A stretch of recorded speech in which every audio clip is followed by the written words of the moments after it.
Kakibat po ng kahandaan ng pamahalaan para sa Bagyong Pablo ay makakausap natin via phone patch si Presidential Communications Operations Office Secretary Sunny Coloma. Magandang gabi po, Secretary Coloma. Magandang gabi naman sa iyo, Cathy, at sa lahat ng ating taga-subaybay. Secretary, na-mobilize na po ng Pangulo para maging handa ang mga kinaukulang ahensya ng pamahalaan parating na si Bagyong Pablo. Ano pong mga ahensya ito at ano po yung kanilang paraan ng mobilization para dito po sa paghahanda sa bagyong ito? Kanina kasi ay pinulong ng ating Pangulo ang National Disaster Risk Reduction and Management Council na pinangungunahan ni Secretary Voltaire Gasmin ng Department of National Defense at ang kanya namang co-chairman ay si Secretary of Interior and Local Government Mar Rojas. Nandun din si Secretary Dinky Soliman. At ang tatlong ahensya pong ito ang pangunahing galamay ng gobyerno sa pagtitiyak na ang ating mga komunidad ay magiging handa at ligtas sa pagsapit ng kalamidad. Yung pong Department of National Defense ay hinanda na ang mga air, sea, and ground assets nito, no? Para sa maaring maganap na rescue, the relief operations. Yung Philippine Coast Guard naman po na under DC kay Secretary Joseph Abaya ay handa na rin at nagpalabas na rin ng babala sa lahat ng mga mangingisda at sa lahat ng mga may sasakyan dagat na wag na magpalaot habang nakataas ang typhoon signal sa mga naturang lalawigan at lugar. No? Kaya dalawang bagay po ang mahalaga sa kasalukuyan. Yung kahandaan at kaligtasan. At ito po ay tinitiyak ng ating pamahalaan. Naka-preposition na rin po ang mga relief goods at nakahanda na yung mga evacuation center. At ang mga mamamayan po ay tinatawagan nating maging masunurin sa kanilang local disaster risk reduction committees na pinangungunahan ng kanilang mga alkalde at gobernador.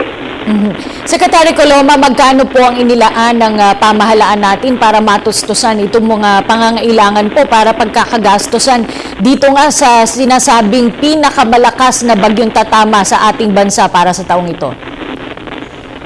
Konting modification lang doon kasi no, yung bagyong ito hindi naman kasing lakas ng mga naunang nataguriang super typhoon, no?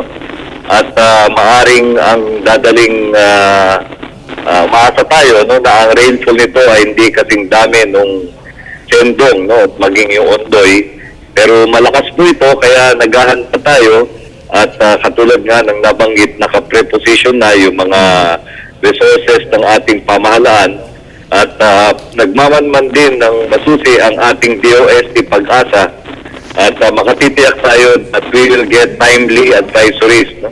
Lalo-lalo na sa mga danger zones, no? Sapagkat batid natin na ang ating bansa ay vulnerable to landslides, floods at saka yung storm surge mula sa karagatan.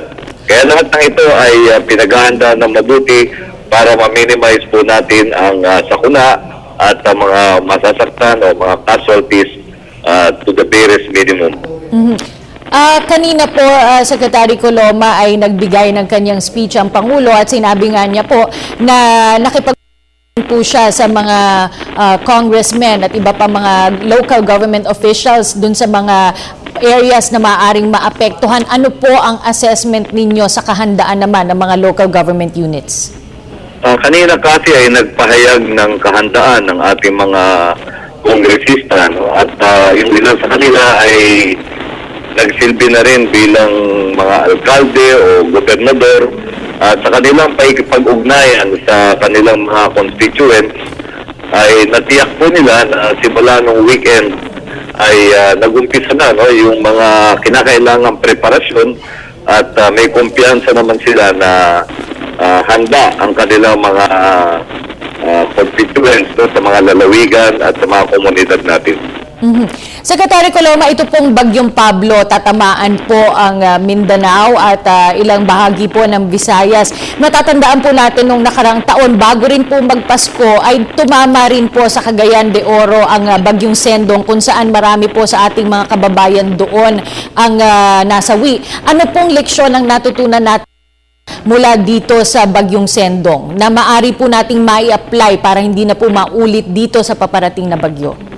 Ang pinakamahalagang leksyon, Kathy, ay yung pag-iwas sa mga tinatawag na danger zones. Kung maaalala natin, marami sa mga nasawi o nasaktan noong bagyong Sendong sa dalawang syudad ng Iligan at Cagayan de Oro ay nakatira sa mga likas na danger zone na hindi na sana tinitirikan ng mga tahanan.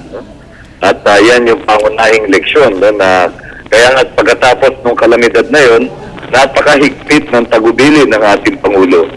Lalong-lalo na sa mga local governments na hindi na dapat pahintulutan pa yung mga nasalanta na bumalik doon sa kanilang mga dating tahanan na kabilang sa danger zone na napaka-vulnerable sa landslide at flooding at storm surge.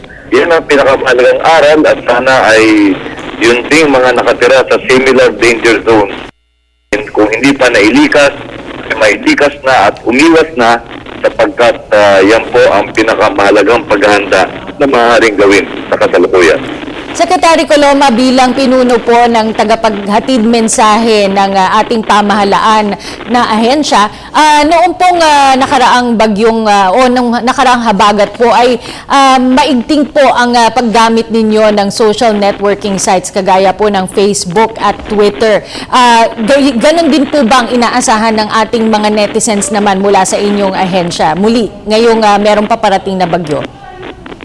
Ganun nga kasi, no, sapagkat napaka-epektibo ng ating mga social media platforms.